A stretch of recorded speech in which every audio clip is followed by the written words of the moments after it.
Hello everyone. आज हम video में पदार्थों में अवस्था परिवर्तन के विषय में अध्ययन करने वाले हैं। जैसा कि पिछले वीडियो में आपको बताया गया था कि पदार्थ की 3 अवस्थाएं होती हैं। पहली अवस्था ठोस अवस्था, दूसरी अवस्था द्रव अवस्था और तीसरी अवस्था गैस अवस्था। तो हमारे चारों तरफ पदार्थ इन तीनों अवस्थाओं में पाए जाते हैं। पदार्थों का एक अवस्था से दूसरी अवस्था में परिवर्तन हो सकता है। जैसे अगर कोई द्रव पदार्थ है, मान लीजिए जल है, तो जल को अगर हम ठंडा कर देते हैं तो वह बर्फ़ बन जाता है। क्या बन जाता है? बर्फ़। यानी जल को हम फ्रिज में रख दें, अगर पानी को फ्रीज़र में, तो वो ठंडा होकर बर्फ़ बन जाएगा।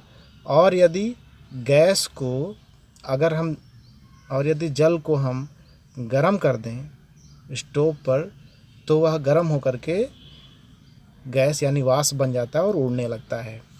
तो इस तरह से अगर हम जल यानी जल के ताप में कमी कर दें तब भी अवस्था में परिवर्तन हो जाएगा, तो ठोस अवस्था में बदल जाएगा बर्फ़ के रूप में। और यदि जल के ताप को हम बढ़ा दें तब भी अवस्था में परिवर्तन हो जाएगा, यानी गैस अवस्था में बदल के अवस्था परिवर्तन कर लेगा। अर्थात किसी भी पदार्थ की अवस्था में परिवर्तन किया जा सकता है। अगर वो ठोस में है तो उसे गैस में बदला जा सकता है, या द्रव में बदला जा सकता है। अगर वो द्रव में है तो उसे गैस या ठोस में बदला जा सकता है। आइए देखते हैं किस तरह से पदार्थ की 3 अवस्थाओं ठोस, द्रव तथा गैस में पदार्थ अपनी अवस्था परिवर्तित कर सकता है। यह अवस्था परिवर्तन पदार्थ के तापमान पर निर्भर करता है।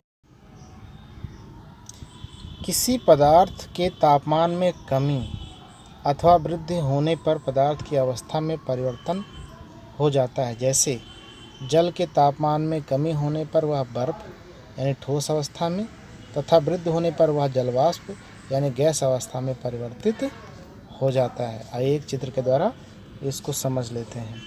देखिए, ये बर्फ़ है यानी ठोस अवस्था में है, ये जल है यानी द्रव अवस्था में है, और ये जलवाष्प है यानी गैस अवस्था में है। चलिए जल को देखते हैं। जल को अगर हम ठंडा कर दें, ठंडा करने पर तो यह बर्फ़ में बदल जाता है, यानी बर्फ़ अवस्था क्या हो जाती है? ठोस अवस्था। यहाँ पर जल की अवस्था क्या थी? द्रव अवस्था।